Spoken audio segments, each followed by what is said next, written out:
మంచిది దేవుని బిడ్డారా, మీరందరూ కూడా చక్కటి సమయంలో కూర్చున్నందుకు, చక్కటి సమయంలో దేవుడు మనకు ఇస్తున్న అవకాశం బట్టి దేవునికి వందనాలు చెల్లిస్తూ చివరి మాటల్లో దేవుని బిడ్డారా అందరికీ మనం మాట్లాడాం. మొదటిగా తండ్రి మీరు ఏం చేస్తున్నారో అందరూ ఇక్కడ పిల్లలు ఉంటే బయట తీసుకోండి. తండ్రి మీరు ఏం చేస్తున్నారో క్షమించమన్నాడు. క్షమించే గుణం మనలో ఉండాలి. దేవుని పిల్లారా, తప్పు చేస్తున్నాడు కదండి, చీటి మాటికి తప్పు చేసేవాడికి చేయని పరువులే క్షమిస్తానని కాదు, అక్కడ ఒకేసారి క్షమించడం. ఏంటి? ఒక్కసారి. తండ్రి చివరి గడియ అన్నాడు. ఏం గడియ అది? బైబుల్ మీరు బాగా చదివితే చివరి గడియలు ఏమన్నాడు? తండ్రి క్షమించమన్నాడు. రెండో మాట ఏమన్నాడు?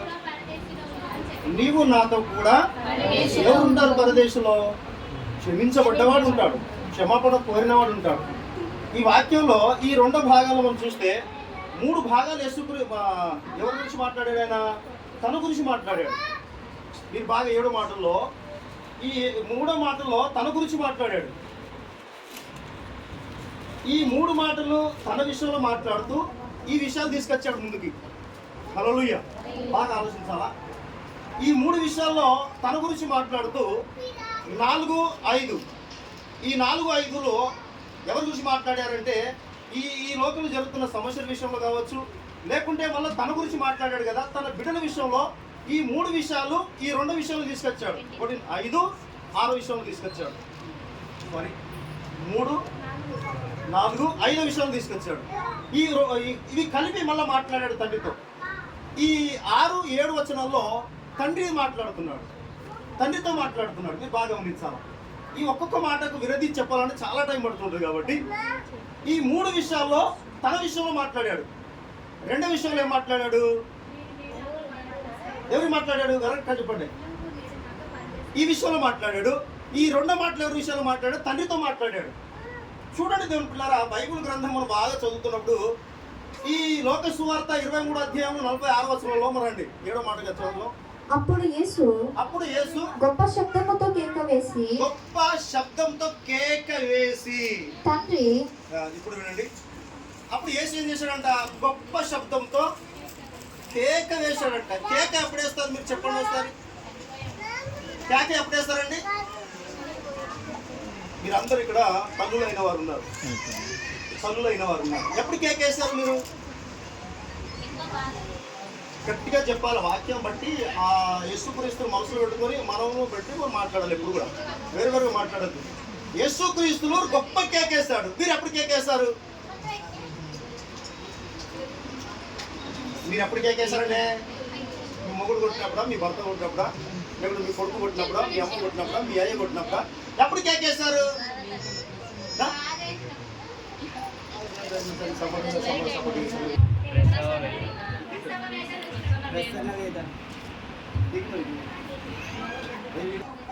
మళ్ళీ ఒకసారి వాక్యం చదవడం మీ దృష్టిలో పెట్టుకొని ఈ వాక్యాన్ని 2 చేసి చదవం మరొకసారి. అప్పుడు యేసు గొప్ప శబ్దంతో కేక వేసి. మీరు ఎప్పుడు వేశారు కేక? మీరు ఎప్పుడు వేశారండి కేక? సమాధానం చెప్పండి. అరే ప్రసాదం అందరికి ఉండదండి. ఎప్పుడు కేకేస్తారు మీరు? గొడవల. నేను వాక్యం మీరు సమాధానం చెప్తే ముందుకు వెళ్తాం. నేను 3 గంటలకు ముగిసేసాడు కదా, మనకు అయిపోయింది టైము. మీరు సమాధానం చెప్తే ముందుకు వెళ్తాం, లేకపోతే ఇంతకీ ఆపేస్తాం. నేను ఏదన్నా ఒక మాట్లాడితే నేను మొత్తం క్లియర్ చేసిన దాకా నేను మాట్లాడుతాను. మనకు అర్థం కావాలి కదా యేసుప్రభు ఎందుకు వచ్చాడో. ఈ 5, 6 మాటల్లో మనం విన్నాం. నేను ముందర చెప్పాను. 3 మాటలు ఈ లోకంలో ఉన్న, 2 మాటలు తండ్రితో మాట్లాడాడు. ఈ 7 మాటలు. ఇప్పుడు ఎప్పుడు కేకేశారు? యేసుక్రీస్తులు గొప్ప కేకేశాడు. ఎందుకు వేశాడంటే ఇప్పుడు మీరు ఎందుకు వేశారండి? మీరు ఎప్పుడు వేశారని అడుగుతున్నా. మీరు ఎప్పుడు వేశారని అడుగుతున్నా. 9 మాసాలు మోసి నీ చివరి గడియలు నీ పాప, నీ బాబు ఆ పుట్టలకి వెళ్ళి బయటికి వేస్తున్నప్పుడు దేవుని పిల్లారా తెలుసా, ఆ తల్లి అప్పుడు వేసే కేక ఎవడు కూడా ఆపలేడు. హల్లెలూయా. యేసుక్రీస్తు కూడా కేక వేస్తున్నప్పుడంట తట్టుకోలేకపోయాడంట. ఏం చేశాడంట? తట్టుకోలేకపోయాడంట. మీరు కూడా ఆ పాప బయటికి వస్తున్నప్పుడు దేవుని పిల్లల తల్లి గర్భం నుంచి తట్టుకోలేని స్థితి ఉన్నదండి. నొప్పి, గాయం అయితే పర్లా, ఆ నొప్పి తట్టుకోలేక కేక వేస్తారు, ఏడుస్తారు, కన్నీరు కారుస్తారు. యేసుక్రీస్తు కూడా ఆ 46వ వచనములో గొప్ప కేక వేశాడంట. ఆ వేదన ఎలాంటిదంటే, ఆయన 33.5 సంవత్సరాలు బ్రతికున్నప్పుడు ఏదైతే వేదన పడలేదో, యేసుక్రీస్తు వారి వేదన పడి కేక వేశాడంట. దేవునికి మహిమ కలుగును గాక. నా సోదర, నా సోదరి మండలరా, నువ్వు ఈ దినంలో కూడా యేసు ప్రభువుని చేతులు పట్టుకొని నువ్వు ఎప్పుడు కూడా కేక వేసే బిడ్డగా మారాలా. ఏడు మాట్లాడారు, ఈ దినం అయిపోయింది కాదు. ఈ బైబుల్ చేతులు పట్టుకొని నువ్వు సమాజం పోయినప్పుడు యేసుక్రీస్తు కేక ఎందుకు వేశాడంటే, నా పని ఇంకా ఆగిపోయినది. దేవునికి మహిమ కలుగును గాక. హల్లెలూయా. నా పని ఆగిపోయినది. ఒకవేళ బాబు బయటికి రాకుంటే లోపల చచ్చిపోతున్నానంటే, నువ్వు చనిపోతావని డాక్టర్ సర్టిఫికెట్ చేసినట్లయితే నువ్వు వేదన పడతావు, బాధపడతావు. నీ స్థితిగతులప్పటికీ సమానంగా ఉండవు, తిక్కమక్కలాడుతూ ఉంటావు, వేదన పడుతుంటావు. ఎప్పుడైతే నీ పొట్టు నుంచి పాప బయటికి వేసినప్పుడు, కేక వేసినప్పుడు, వాడు బయటికి వేసినప్పుడు కేక మాంతావు. దేవునికి మహిమ కలుగును గాక. నా ప్రభు చెప్తున్న మాట అదేనండి. నువ్వు మరణములకు వెళ్ళక ముందు, నువ్వు మరణ మార్గంలో వెళ్ళక ముందు, సామెతల గ్రంథంలో 16వ అధ్యాయంలో 25వ వచనంలో మాట రాయబడింది. చూద్దారా? సామెతల గ్రంథం 16వ అధ్యాయం 25వ వచనంలో దేవుడు ఒక మాట మాట్లాడాడు. ఏం మాట్లాడు చూడండి ఒకసారి. ఒక నీ మార్గము వారి దృష్టికి యథార్థంగా కనిపించును. ఒకవేళ నీకు ఈ లోకములో మార్గం బాగున్నాయేమో, అక్కడ కింది భాగములో మాట్లాడుతున్న దేవుడు. పై భాగాన్ని ఎప్పుడు తీసుకోవద్దు. నీకు పై భాగములో లోకములు ఉన్నావు కాబట్టి అన్ని నీకు బాగుంటాయి, అన్ని నీకు సంతోషంగా ఉంటాయి. కానీ కింది భాగములో రాగానే ఒక మాట్లాడుతున్నాడు. ఆయనను అది తుదకు, అది మరణమునకు. అదే నువ్వు నేను మరణానికి వెళ్ళక ముందే యేసుక్రీస్తు వారు గొప్ప కేకేశాడు సిలువలో. ఈ సామెతల గ్రంథం 16వ అధ్యాయం 25వ వచనంలో చెప్పబడుతున్న మాట, ఆ కేక వినబడింది అక్కడ. హల్లెలూయా. ఎప్పుడైతే కేక వేశాడో, ఆ కేకను విని అక్కడ అందరూ కూడా ఆశ్చర్యపడిపోతున్నారు. దేవుని పిల్లలారా, అక్కడ అంటుందండి, నీకు ఒకవేళ మార్గం బాగుండొచ్చు, ఈ లోకంలో నీవు పోతున్న మార్గము నీకు సంతోషం ఉండొచ్చు, నీకు సమాధానం ఉండొచ్చు, నీకు యథార్థంగా ఉండొచ్చు. కానీ నా దేవుడికి సమాధానం లేదు. ఎందుకంటే ఆ మార్గంలో వెళుతున్నావు కాబట్టి నీవు మరణానికి వెళుతున్నావు అన్నమాట. నీవు మరణానికి వెళుతున్నావు అన్నమాట. యెషయా గ్రంథం అంటుంది, ఆ పాతాళం అంటే విపరీతంగా నోరు తెరుచుకుని కూర్చున్నదంట. ఈ మరణానికి వెళ్ళకుండానే యేసుక్రీస్తు ఆయన కేకేస్తున్నాడండి, మీరు మరణానికి వెళ్ళిపోతున్నారని. మనం అందరం మరణానికి వెళ్ళిపోతున్నామని, మన ఇష్టానుసారంగా మార్గంలో నడుస్తున్నాం కాబట్టి, మన ఇష్టానుసార జీవితం బ్రతుకుతున్నాం కాబట్టి, యేసుక్రీస్తు వారు ఈ 7 విషయంలో ఆయన సిలువలో గొప్ప కేక వేశాడు. దేవునికి మహిమ కలుగును గాక. నా సోదరుడు, నా సోదరి, నువ్వు కేక వేసేది ఏది? నీ కేక ఏది?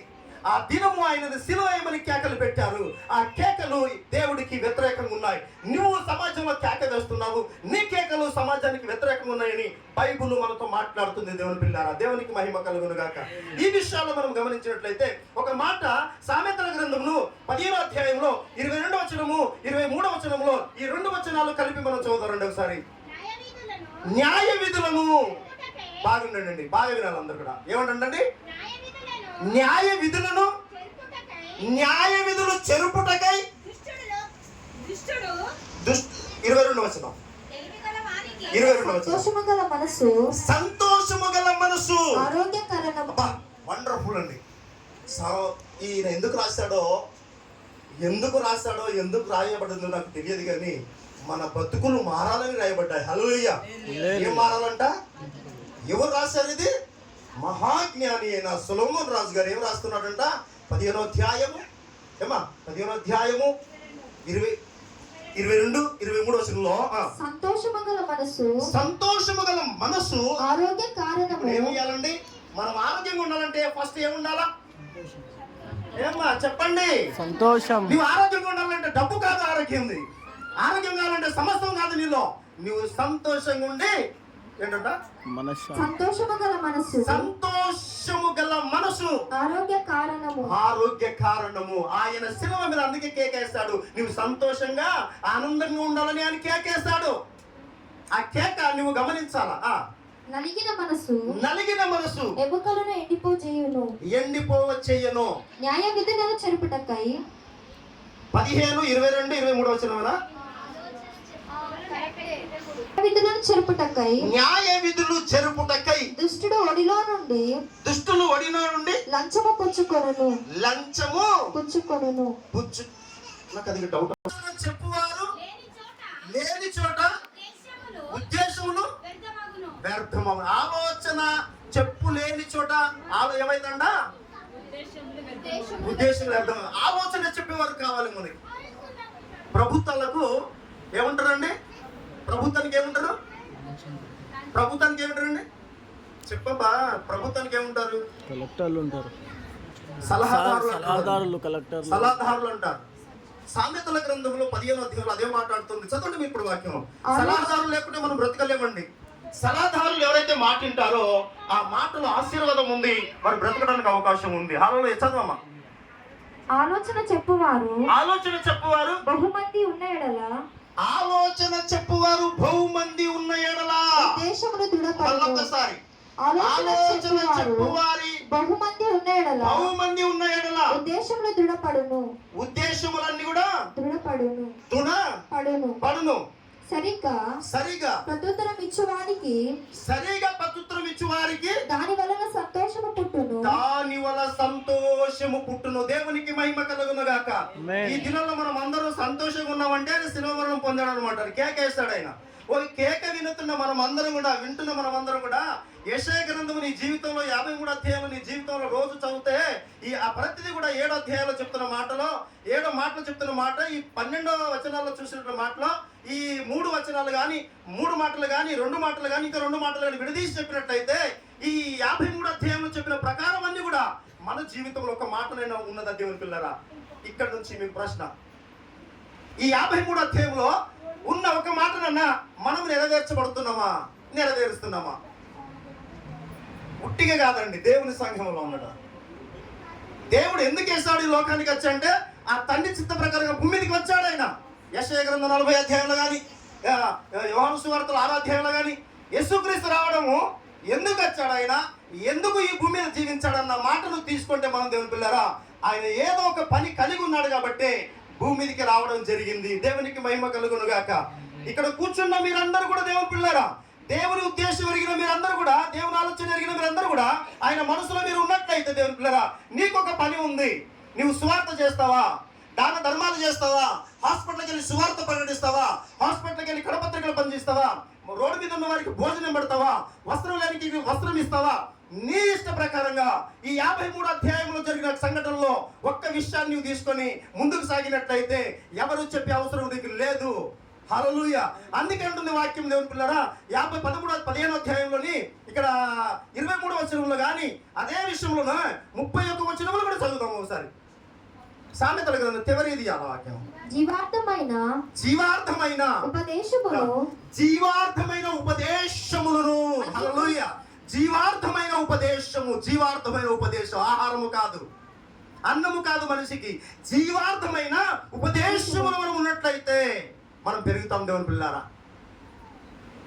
ఈ శిల్వ ధ్యానములు మనం మాట్లాడుతున్నప్పుడు కానీ, ఈ శిల్వ ధ్యానములు మనం లేఖనాలు పరిశోధిస్తున్నప్పుడు కానీ జీవార్థమైన ఉపదేశమును అంగీకరించు వారికి ఇక్కడ 53 అధ్యాయం ఉన్నది. సామెతల గ్రంథం 15వ అధ్యాయము 22, 23 వచనాలు, 31వ వచనంలో మళ్ళొకసారి చదువు వాక్యము.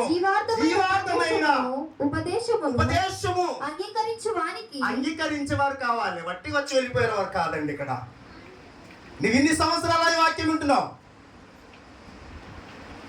ఇప్పుడు ఈ వాక్యం ఏమైనా వాక్యం ఉన్న పనులు నెరవేర్చాలా? బాగా చెప్పాలి. ఇప్పుడు యేసుక్రీస్తు లేఖనాలను పరిశోధించి ధర్మశాస్త్రం నెరవేర్చబడడానికి వచ్చాడు ఈ లోకానికి. కొట్టివేయబడ్డాయా? నెరవేర్చబడ్డాయా? నీ వంతు పని, నా వంతు పని ఏంటి? ఆయన నెరవేర్చబడ్డాయి. మనం అంతే పని ఏంటిది? జీవార్థమైన ఉపదేశమును అంగీకరించు వారికి, అందరికి కాదు, అంగీకరించు వారికి, తన మాటకు లోబడే వారికి, ఆయన చెప్పినట్టే బ్రతికే వారికే ఈ విషయంలో దేవుడు మాట్లాడుతున్నాడు. హల్లెలూయా. అంటే జీవార్థమైన ఉపదేశమును అంగీకరించు వారికి జ్ఞానుల సహవాసమును లభించును. ఎప్పుడైనా నేను జ్ఞానంతో సహవాసం చేసావా? ఇన్ని రోజుల్లో చూస్తున్నాం కదా, నువ్వు ఎప్పుడైనా జ్ఞానంతో సహవాసం చేసావా? నీవి సహవాసం ఎవరితో ఉంది? ఏబు గ్రంథం 22 అధ్యాయంలో 22వ వచనంలో ఏమంటుందంట? ఆయనతో సహవాసము చేసిన ఉన్న వేళ నీకు సమాధానము కలుగును, నీకు ఆయనతో సహవాసము చేసిన వేళ నీకు సమాధానము కావాలి, నీకు మేలు కలగాల. హల్లెలూయా. చాలు తెలుపట్లేరా? ఈ విషయంలో మనం చూస్తే ఏబు గ్రంథంలో 22-21 వచనంలో, ఇప్పుడు సామెతల గ్రంథము 15వ అధ్యాయంలో దేవుని పిల్ల 22-23 వచనంలో, అదే 31వ వచనంలో అదే విషయంలో దేవుని పిల్లలు మనకు మాట్లాడినట్లయితే 16వ అధ్యాయం 25వ వచనంలో అదే మాట్లాడినట్టు దేవుని 16వ అధ్యాయంలో సామెతల గ్రంథము 16వ వచనంలో ఒక మాట రాయబడిన మాట చివరిగా మనం చూద్దాం. అందులో 4 భాగాలు ఉంటాయి. ఇప్పుడు లోకస్వార్త రండి, మళ్ళీ ఒకసారి మళ్ళీ అక్కడ వస్తాం. చూడండి, దేవుని లేఖనము ఏ విధంగా మనం మాట్లాడుతుందో, లేఖనాల ప్రకారంగా బ్రతికేవారు కావాలి దేవుడికి. ఇప్పుడు యేసుక్రీస్తు సర్వోన్నతుడైన వాక్యమైన దేవుడు, యెహోవా దేవుని దగ్గర ఆయన కుడిపార్శ్వన కూర్చున్న ఈయన యెషయా గ్రంథం 40 అధ్యాయంలో కానీ, యెషయా గ్రంథంలో 6 అధ్యాయంలో కానీ, ఇర్మియా గ్రంథంలో దాసుడు తీసుకొచ్చాడు వాక్యాన్ని. నా గొర్రెలు నేను మేపడానికి ఎవరన్నారు? ఈ మాట ఎవరు మాట? జగదీష్ గారా ఈ మాట తీసుకొచ్చారు.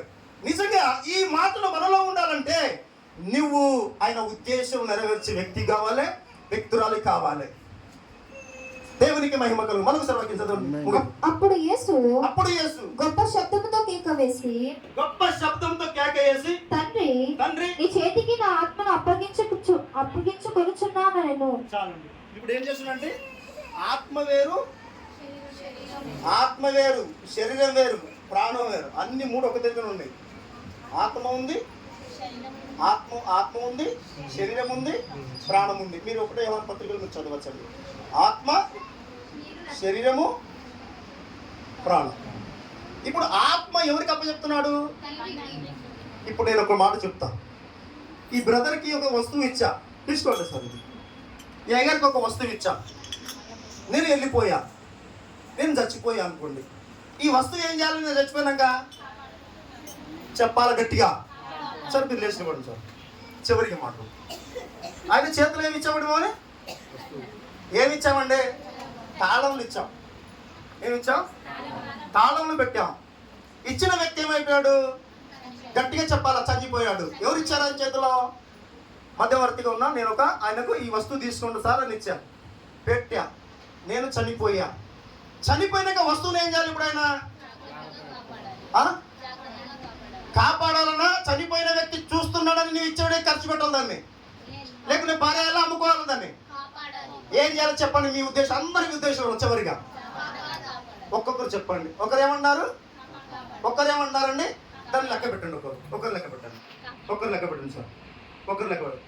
ఒకరు ఏమన్నారు సార్? మీరు లేచి కూడా పెట్టండి. ఒకరేమన్నారు? కాపాడాలి. చెప్పబ్బా, కాపాడాలి. ఇంకొకరు ఏమన్నారు?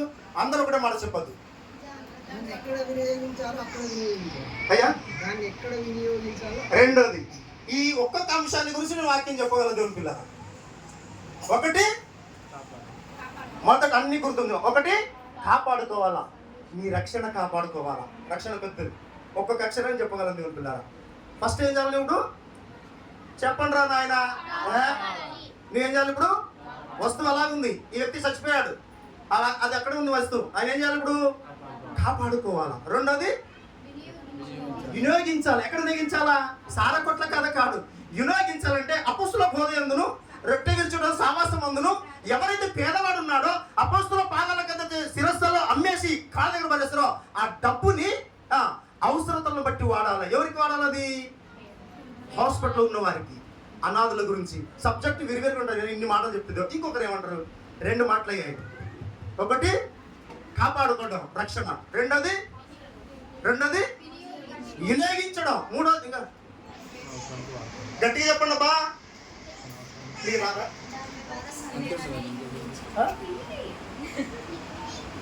చెప్పరా? ఏంటండి వాక్యం అంటే ఆశమాష అనుకుంటారా? ఏదో చెప్ప వెళ్ళిపోయి కదండి, ఒక్కదాన్ని వెళ్తారు కదా. తన వస్తువు తనకు అప్పగించడం. ఎవరు లేదండి? తన వస్తువు తను మళ్ళీ తిరిగి అప్పగించడం. మీరు ఏమన్నారు ఇప్పుడు? అమ్ముకోవడం లేడు కదా అని అమ్ముకోవడం. చూడండి, అమ్ముకోవడం. ఓకే, చెప్పు. దీన్ని కూడా యేసుక్రీస్తుల వారిని 30 వెండి నాణేలకు అమ్ముకున్నాడు. అదే పెట్టారు. మీరు వాక్యము సబ్జెక్ట్ ఉంటాయని ఒక్కోదాని సబ్జెక్ట్ బట్టి కాదు. హల్లెలూయా. కాబట్టి ప్రతి విషయంలో కూడా వాక్యాలను మనం ధ్యానిస్తున్నప్పుడు దేవుని పిల్లరా నీకు అర్థం అవుతాయి. అమ్ముకోవడం, ఎవరిని అమ్ముకున్నాడు? యూదా ఇస్కరియోతుని యేసుక్రీస్తుని అమ్ముకున్నాడు. అంటే మనిషి లేడు కదా, చూస్తలేడు కదా, అమ్మేశాడు. అలా పెట్టండి. ఇంకా 3 అయిపోయాయండి. మన జీవితం అమ్ముకోవట్లేవండి దినాల్లో. నిజంగా చెప్పండి, నీ బ్రతుకును అమ్ముకుంటలేవు, నీవు అమ్ముడు పోతలేవు, మనుషులకు అమ్ముడు పోతలేవా, మనుషులందరికీ లంచగొండితానికి అమ్ముడు పోతలేవు. ఆయన ఎందుకు ఎక్కేశాడు, ఎందుకు వచ్చాడు అని అర్థమైంది ఏమన్నా? ఈ 3 విషయాలు. ఇప్పుడు ఇదేం చేయాలా? ఈ వర్షం మళ్ళీ తిరిగి వచ్చాడు. ఇంకా మీరు చెప్తారు చాలా సమయం ఎక్కువ ఉంది, పెద్ద సబ్జెక్ట్ అది. ఇప్పుడు ఏం చేయాలి సార్? ఇది మీరు ఏంటి సార్? అయ్యా మీకు ఇచ్చిన వస్తువు ఇవ్వండి, అప్పగించాలి. ఇప్పుడు వాక్యం చదువు. తండ్రి నీ చేతికి నా ఆత్మను అప్పగించుకొనుచున్నాను. దేవుని పిల్లలారా, మీరందరూ చనిపోయినాక నేను చనిపోతా, ఎంట ముందు చనిపోతా. నీ ఆత్మ చనిపోయేటప్పుడు పరిశుద్ధంగా ఉండాలి. హల్లెలూయా. తండ్రి నా ఆత్మ నీ చేతికి అప్పగించుకొనుచున్నాను. ఆత్మ వేరు, ప్రాణం వేరు. ఈ బ్రదర్కి ఇచ్చా, ఈ వస్తువుని ఏం చేశాడు? అప్పగించడం. అందుకన్నాడు, విమర్శ దినమున ప్రతి మాట లెక్క గొప్ప చెప్పవలసి ఉన్నది. మత్తయి సువార్త 25లో ప్రతి మాట విమర్శ దినమున లెక్క గొప్ప చెప్పవలసి ఉంది. నువ్వేం మాట్లాడుతున్నావో నీకు తెలుసు, నువ్వు ఎలా ఉంటున్నావో నీకు తెలుసు, నువ్వు ఎలా బ్రతుకుతున్నావో నీకు తెలుసు. ఎవరు చూస్తలేరని నువ్వు అనుకున్నట్లయితే చాలా పొరపాటు. దేవుని పిల్లరా, ఆ కింది భాగాలు అంటున్నాడు. ఆయన ఏమంటాడంటే, చదువు. ఆయన ఆత్మ నీ చేతికి అప్పగించుకొనుచున్నాను. ఆయన ఇలాగు చెప్పి ప్రాణము విడిచెను. నువ్వు చనిపోయేటప్పుడు దేవుని పిల్లరా, అన్నం ఉంటుందో లేదో, వస్త్రం ఉంటుందో లేదో, ఆస్తులు అంతస్తులు ఉంటాయో లేదో, నీ ప్రాణం పోయేటప్పుడు కూడా నీవు యథార్థంగా చనిపోవాలి దేవుళ్ళలో. ఎందుకంటే నీవు చేసిన పనులను నీ వెంట రాబోతున్నాయి. హల్లెలూయా. ఎవరికి ఇచ్చే జీతము వారి దగ్గర, నా దగ్గర ఉంది. ఒకసారి గట్టి హల్లెలూయా చెప్తావా? ఏం చేస్తున్నాడు? నా ప్రాణము నీ చేతికి. ఆత్మను అప్పగించాలి, ప్రాణమును చెప్పబ్బా, ఆత్మను అప్పగించుకోవాలి. ఆత్మను దేవుని చేతికి అప్పగించాలి, ప్రాణము దుష్టుని చేతిలో పోయిందా అగ్ని ఆరదు, పురుగు చావదు. యెషయా గ్రంథంలో నిండండి. చివరి మాటలో ఒక 4 విషయాలు మీరు ఆగైపోయిందండి. మన మాట అయిపోయిందా లేదా? 3 వర్షాలు అయిపోయిందా లేదా? గట్టిగా హల్లెలూయా చెప్తాం. ఇప్పుడు ఏం చేయాలి? మనం ఏం చేయాలి? డబ్బు ఇస్తే పాపం వద్దా? వస్త్రం ఇస్తే పాపం వద్దా? ధనం ఇస్తే పాపం వద్దా? అన్నం పెడితే పాపం వద్దా? ఏమి ఇస్తే పాపం పోతుందంట? ఏమి ఇస్తే పాపం వద్దండి? మీరు మళ్ళొకసారి చెప్పండబ్బా. నీ ఆత్మ పరిపూర్ణమైంది ఉండాలా. ఒకటి, నీ ప్రాణము దేవునికి ఇష్టమైంది ఉండాలా. హల్లెలూయా. యేసుక్రీస్తుల వారు గెత్సేమనే తోటలో ఒక మనిషిని జీవ ఊదాడు కదా. ఆయన ఏమైపోయిందంట? మనుషులకు ఏమొచ్చిందండి? జీవ వచ్చినాక ఈ మనిషి ఏమైపోయాడు? ఆత్మ అయ్యాడు. ఈ ఆత్మతో పొందుకొని మనిషి లేచాడు. ఇప్పుడు యేసుక్రీస్తుల వారి ఆత్మ మనలో ఉన్నప్పుడు మనలో ఏముండాలి? ఇప్పుడు ఉందా? అదే చెప్తున్నాడండి. యేసుక్రీస్తు లోకానికి వచ్చి ఆత్మ ప్రాణము 2 చెప్తున్నాడు. శరీరం కాదండి అప్పచెప్పడిది. శరీరం ఎలాగో మట్టిలో కలిసిపోతుంది సామెతల గ్రంథంలో. అందుకే ఎఫెసీ పత్రిక మాట ఉంది 6వ అధ్యాయం 4వ వచనంలో. చెప్పండి, చదవండి. అయిపోయింది. ఈ వాక్యాలు తెలిసినప్పుడు తీసి చదవాలి త్వరగా. ఎఫెసీ 6:4.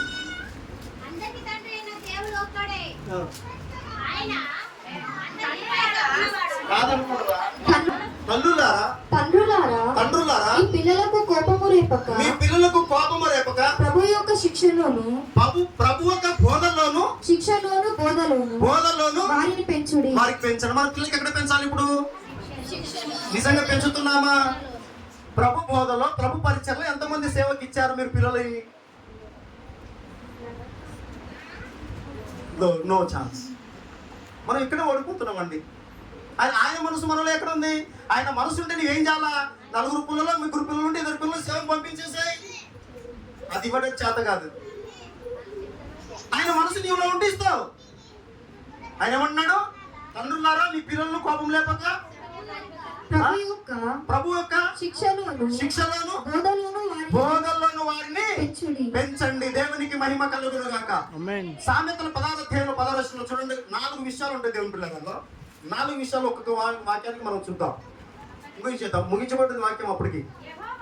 యెహోవా ప్రతి వస్తువును ఏంటండి? సామెతల గ్రంథం 16:10 ఏమన్నా ఉందా? అపరంజిని సంపాదించుట కంటే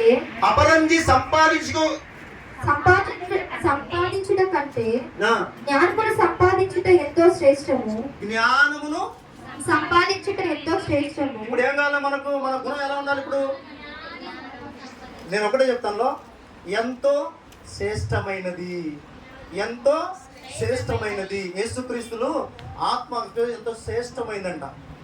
శ్రేష్టమైనది ఏందంట?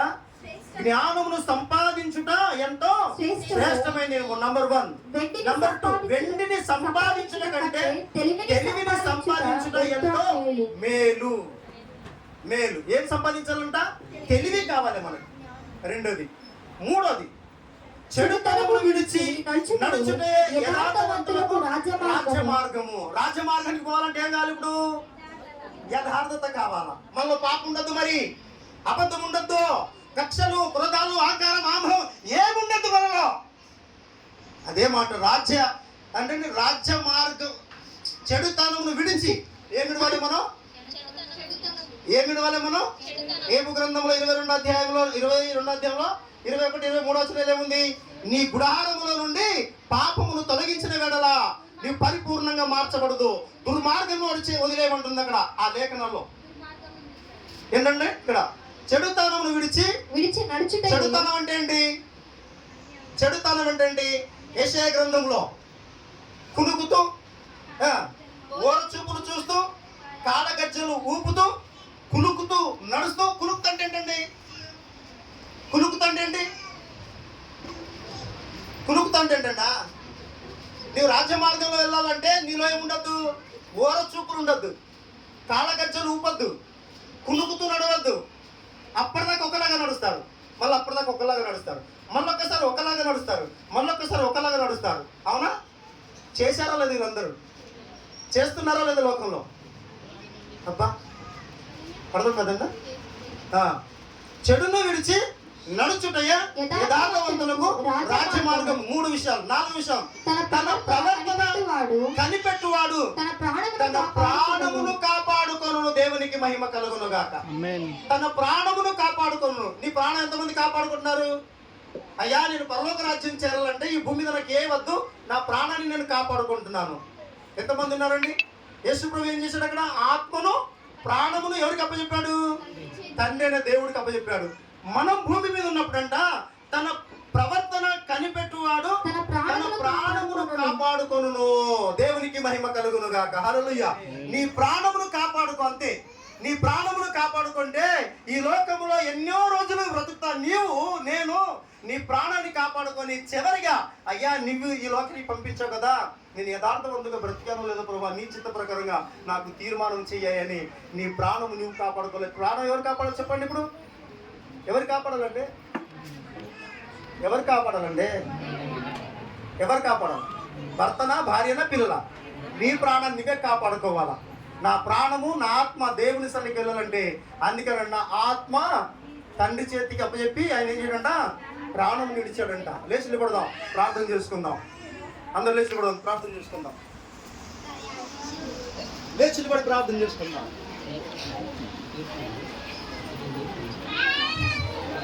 లేచి నిలబడి ప్రార్థన చేసుకుందాం దేవుని పిల్లారా. మన ప్రాణం మనం కాపాడుకుందాం. మన ప్రాణం మనం కాపాడుకుందాం. మన ప్రాణం మనం కాపాడుకుందాం. యెషయా గ్రంథంలో ఉన్న లేఖనాలన్నీ కూడా మీరు రోజు చదవచ్చు. 53వ అధ్యాయం. మనం లేచి నిలబడి చివరి ప్రార్థన చేసుకుందాం దేవుని పిల్లారా. లేచి నిలబడదాం. కన్నీరంతా తుడిచి వేసి కోగిలిలో నెమ్మదినిచ్చి, కన్నీరంతా కోగిలిలో నెమ్మదినిచ్చి ఓదార్చిన నా యేసయ్యా, నిన్నేలో మరువలేనయ్యా. ఓదార్చిన నా యేసయ్యా, నిన్నేలో మరువలేనయ్యా. కన్నీరంతా తుడిచి వేసి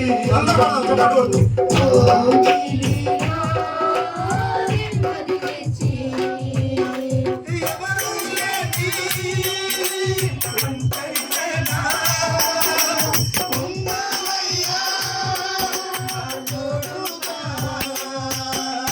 ఎవరు లేని ఒంటరివేనా ఉన్నవయ్యా తోడుగా. విడువను ఏ క్షణమైనా విడువను లేదే. ఏ క్షణమైనా ప్రేమించిన నా యేసయ్యా.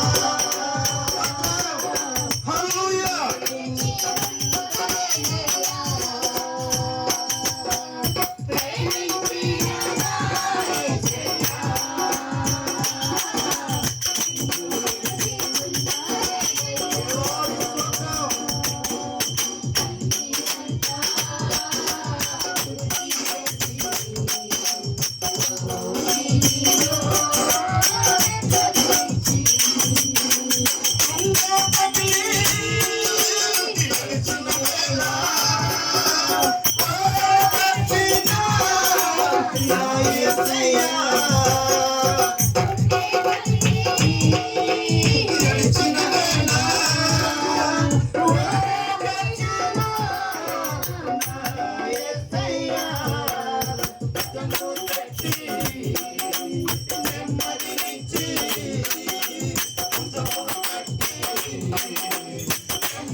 మా ఆత్మను ధైర్యము తండ్రి మాకు దయచేయండి ఆయన. ఈ లోకములో నడవలేని స్థితిలో ఉన్నాము దేవా, మమ్మను బలపరచండి తండ్రి. ఆయనానికి స్తోత్రములు అయినా అయ్యా ప్రభు, స్వచ్ఛమైన నీ ప్రేమను బట్టి నీకు స్తోత్రములు అయినా. పాపుల మధ్య నివాసము చేస్తున్నావా, పాపము లేకుండా బ్రతికిన నా కన్న తండ్రి ప్రభు యేసయ్యా నీకు స్తోత్రములు చెల్లిస్తున్నాను. బిడ్డలు మీరు తాకండి అయ్యా, బిడ్డలు అభిషేకించండి అయ్యా, బిడ్డలు మీరు మాట్లాడండి అయ్యా. వారి ప్రాణము కాపాడుకొని మనసు అయ్యా, జీవ మార్గంలో నడిచే ప్రేమను దయచేయండి అయ్యా. మమ్మల్ని ఆశీర్వదించండి అయ్యా, మమ్మల్ని బలపరచండి తండ్రి, మమ్మల్ని ఓదార్చండి అయ్యా. మా దుఃఖము శాపము నుంచి యేసు నామములో నేడు విడుదల కలుగును గాక. హల్లెలూయా, స్తోత్రం. దేవానికి వందనాలు ప్రభా, మాతో మాట్లాడిన దేవానికి వందనాలు, మమ్మల్ని బలిచిన మమ్మల్ని బలపరిచిన దేవానికి స్తోత్రం, మమ్మల్ని దీవించిన దేవానికి స్తోత్రం. గుండె పగిలి వేడుస్తున్నానైనా ఎవరు మాకు లేరయ్యా. యేసయ్యా మాకు ఆధారము లోకములో ఎవరు లేరు ప్రభా.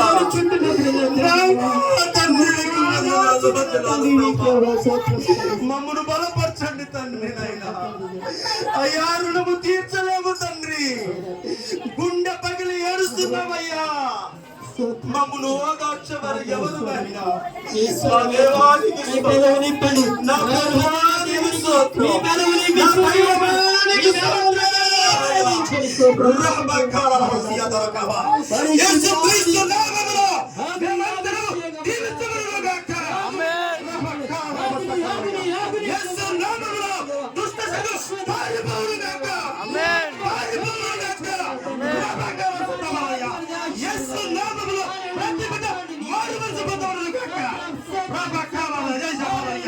యేసు నామములో, యేసు నామములో ప్రతి బిడ్డ అభిషేకము పొందబడును గాక. మా ప్రాణములను, మా ఆత్మలను తండ్రి, మా దేహాన్ని పరిశుద్ధంగా పాపానికి చోటు లేకుండా నీ పరిశుద్ధమైన మార్గములో నడిచే మోక్షముకు దయచేయండి.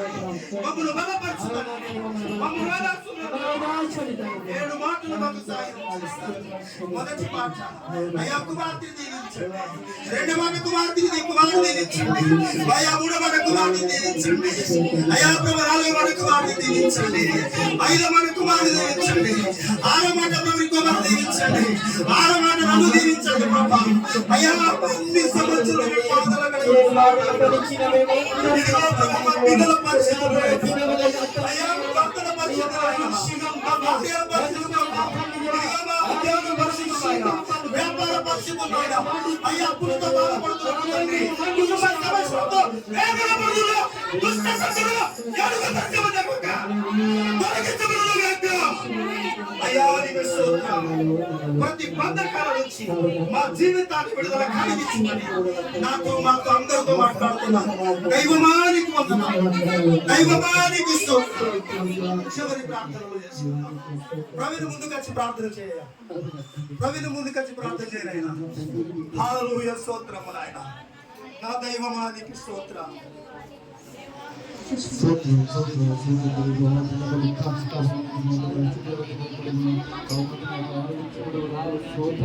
దేవానికి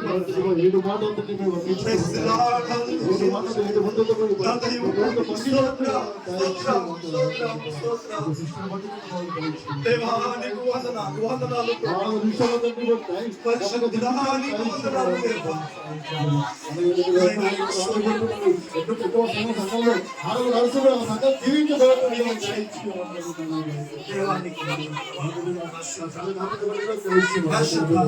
이런 말씀을 주셔서 날치하는 거예요.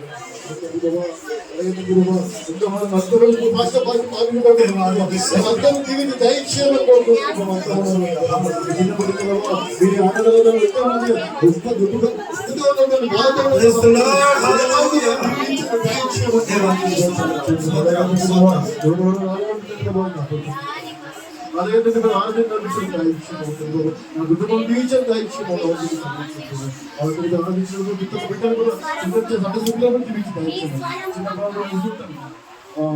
పరమ తండ్రి అయిన దేవుని ప్రేమ, ప్రభువే యేసుక్రీస్తు కృప, పరిశుద్ధాత్మ దేవుని సహవాసము సకల పరిశుద్ధులకు సంఘానికి సంఘ బిడ్డలకు ప్రపంచ దేశంలో ఈ దినం ఆడబడుతున్న బిడ్డలందరికీ నీ కృప, నీ ప్రేమ, సంతోషము, సమాధానం మా దేశానికి, భారతదేశానికి, ప్రభుత్వాలకు, అధికారులందరికీ నీ రక్షణ కౌపుదల, ప్రపంచ దేశంలో వాడబడుతున్న బిడ్డలందరికీ నీ రక్షణ కౌపుదల, మా భారతదేశంలో మా రాష్ట్రాలన్నీ కూడా రాష్ట్రాల్లో దీవించబడలు కాకుండా రాబోతున్న ఎలక్షన్లో మంచి ప్రభుత్వాన్ని ఏర్పాటు చేయబోతున్నందుకు, అందరి ప్రార్థనలు మీరు ఆలకిస్తున్నందుకు, ఈ దినం దాకా మాతో మీరున్నందుకు, రేపు ఉంటామో లేదో తెలియదు ప్రభా. ఈ దినం మేము అంతము ఆయువు ముగిసిపోతే సంతోషము నాయన, ఒకవేళ బ్రతికుంటే మళ్ళీ ఒక రోజు పని చేయగలమని మా ప్రభువును క్రీస్తు అందరి నామమునకు మీరు తోడుగా ఉండి నడిపిస్తున్నందుకు ఇప్పుడు ఎల్లప్పుడు సదల కాలము తోడై నీడై ముందుకు నడిపించబడును గాక. ఆమేన్. ఆమేన్. ఆశీర్వాదముల్ మా మీద వర్షింపచేయు మీషా, ఆశతో నమ్మి ఉన్నాము నీ సత్య వాగ్దానము.